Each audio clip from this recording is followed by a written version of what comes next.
The boys have arrived in France to take on Olympic Lyon. Ruben Amorim has confirmed that Altel Baindil won't be starting in between the sticks. It is Andre Onana again as he defends his statements that caused Nemanja Matic to go all up in arms and attack Man United's number one. Welcome to the United of Sport. My name is Webb. Like, share, and subscribe as you enjoy that pictorial of Manchester United players arriving in France for that very important clash in the quarterfinal of the UEFA Europa League, the only title that Manchester United could win. It's certainly going to be important. We want to see who Ruben Amorim will be looking to start. We want to see which players will be starting. Now, we do know that the young man, the young lad that I love and admire so much, Kobbie Mainoo, is in the team. He traveled. Amorim has said that he will be they will be trying to monitor him and manage his time. He's not going to be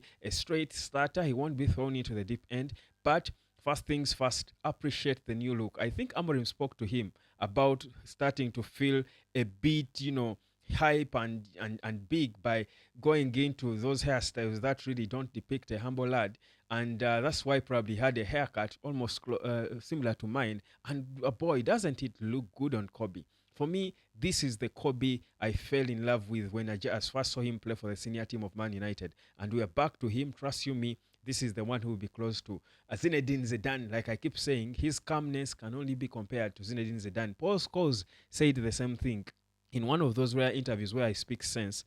He said the same thing, that this boy is the closest Man United has to Zinedine Zidane in terms of calmness and the things he can do with his scanning when he's on the ball. Now, Amorim has also been waxing lyric about him, saying that this boy plays so many roles on the pitch, and he says it's upon the club, him and his coaching staff, to understand him and know how to make use of him. Because just like it was with Casemiro, they took time to understand Casemiro, and now they are playing him better. It's the same thing they have got to do because they know the qualities he has. But he also says the boy is only 19. He's not the finished article. He would be doing him a disservice to make him think he's done. He's it already. He says he has got to improve, especially on his work rate, his physicality. When in transition off the ball, we know that that's the one thing lacking in Kobbie Mainoo's game. But he's a 19-year-old kid, and certainly there is room for improvement. I love the honesty of Ruben Amorim. I love his honesty. I love it, to be honest. Now, question is, will Mason Mount be starting? Will Mason Mount be starting as one of the two number 10s? I strongly think so. I thought his cameo in the previous game looked energetic. He brought energy and life into the game. I think against a team like Olympic Lyon that is a bit hard and solid, quite aggressive, you need hard workers in there. I think Mason Mount is one of those. I expect him to be starting. Amorim also spoke about Joshua Zirkzee. I don't know about Luke Shaw. I'm not certain Luke Shaw is fit and ready to be starting a game of football. I think, again, that will be a bit of a deep end for him. But Amorim also spoke about, the team and how the whole Andre Onana situation has got to work in their favor. I mean, before a game like this, players have got to psych each other up. He said the statements that Andre Onana made about Olympic Lyon were not really disparaging Olympic Lyon in any way. He was saying, he was giving, in fact, he gave respect to them, and he was giving confidence to his team, because just when everyone is trying to put the team down, if you're a senior player in the team like Andre Onana, you've got to bring that bit of confidence in your team, because you are in their camp, you are part of them. You've got to have confidence and belief in yourself if anyone else is going to have it. So he says that is not going to affect the game. He says he knows Nemanja Matic. They played together, by the way, so they know each other, and he knows probably it was just him getting things out of context and having Andre Onana misquoted, but it won't affect the game. But we all know that surely, from what we saw Andre Onana say, the statements we saw Onana make, clearly we expect an intense game, for Man United, especially owing to those statements made by Nemanja Matic about Andre Onana as we headed into this game. So beautiful stuff there. I just wrap it up for you as the team has arrived. Who is there? Who is in? Who is not in?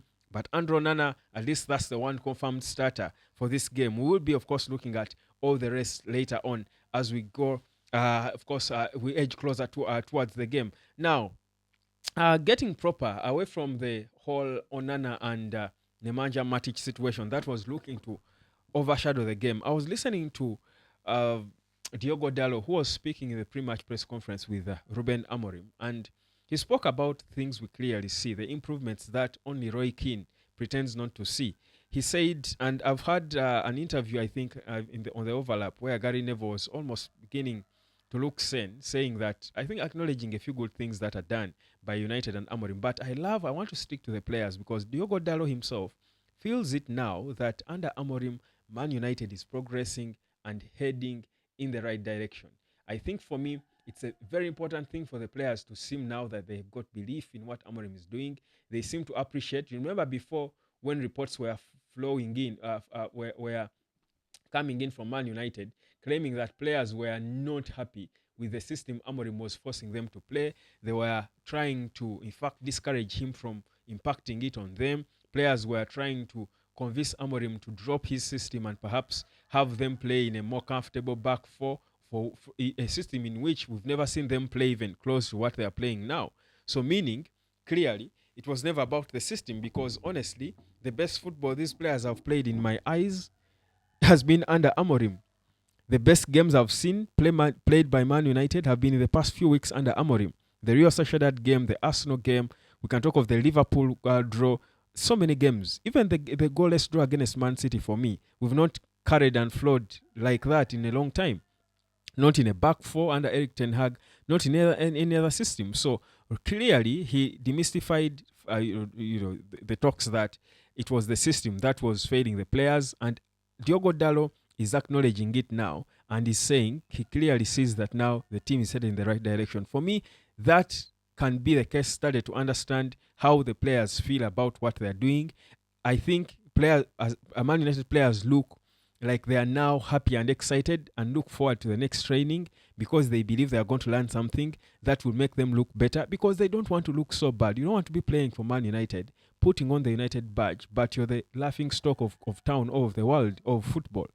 You don't want to do that. But if the coach is giving you a system that is making you look good, you look forward to the next training. You'll be excited. I don't want to say that players felt the same under Eric Ten Hag. I don't believe that Man United players were happy and excited under Eric Ten Hag about how he was making them play. I don't think they were looking forward, all enthused about the next training. So the joy and happiness, the expression, and that's why I've been insistent on saying that I always wanted to see I always wanted to see how Manchester United would look with Kobbie Mainoo in this team. I always wanted to see how Kobbie Mainoo would fit into this team because as the team looks improved, your best players, and Kobbie for me is still one of Man United's most gifted players, and Amorim himself acknowledges it.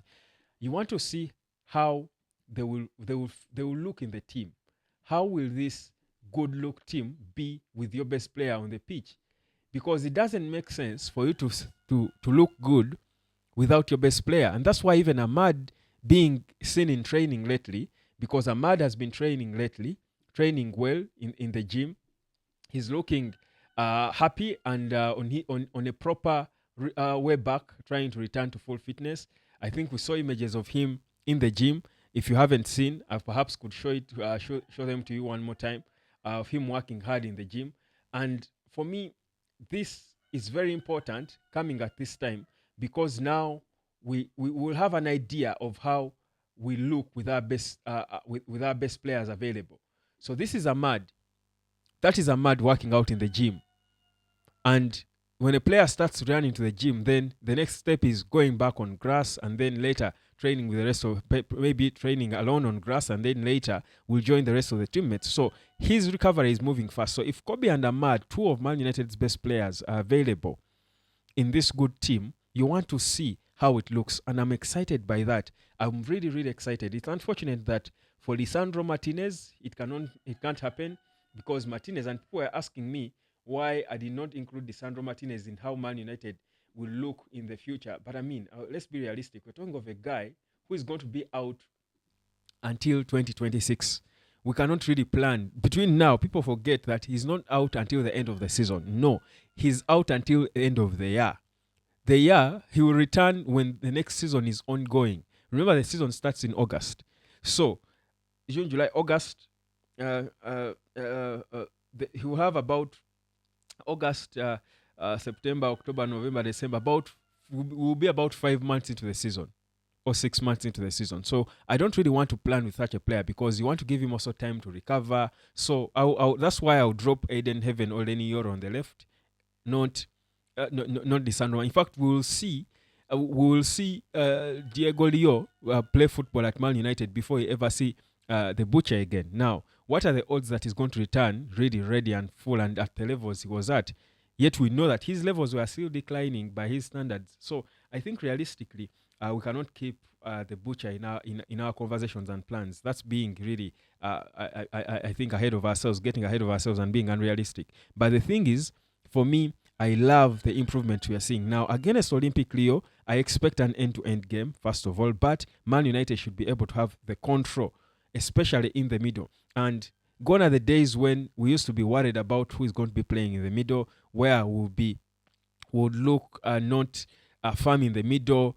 I think now we can trust any players that Amorim will throw out there in the midfield because he has mastered how to use whichever players he throws on the pitch. There is no Toby Collier. He has got an injury. Delete has got a foot injury. Toby Collier has got a leg injury. But that does not matter. With Casemiro, Ugarte, and Bruno, Amorim knows well now how to deal with them. And now that he has got even Kobbie Mainoo back as another option, I think he plans to use him more close to the goal, like I've been praying for a long time. I said it before, that any coach who will realize that Kobbie Mainoo's best position is close to the goal will be the best coach for Man United. I've already said he's a number 10, and Amorim keeps admitting that he's dangerous. He can do a lot of things close to the goal because of what he can do with the ball. He can open up defenses with just one pass or one touch on the ball. So, for me, this points in us headed in the right direction, like Diogo Dalot did allude, that we are improving, headed in the right direction, and you love to see it. If the players feel it, why not all of us to feel it? So my prediction of the game tonight, by the way, is a comfortable victory for Man United. Olympic Lyon are going to be proved to what Andrew Nana said, that Man United on paper is a far better team than them, and they are going to feel it physically in their own den. My name is Webb. My prediction is a 3-0 for Manchester United. Let me know what you think.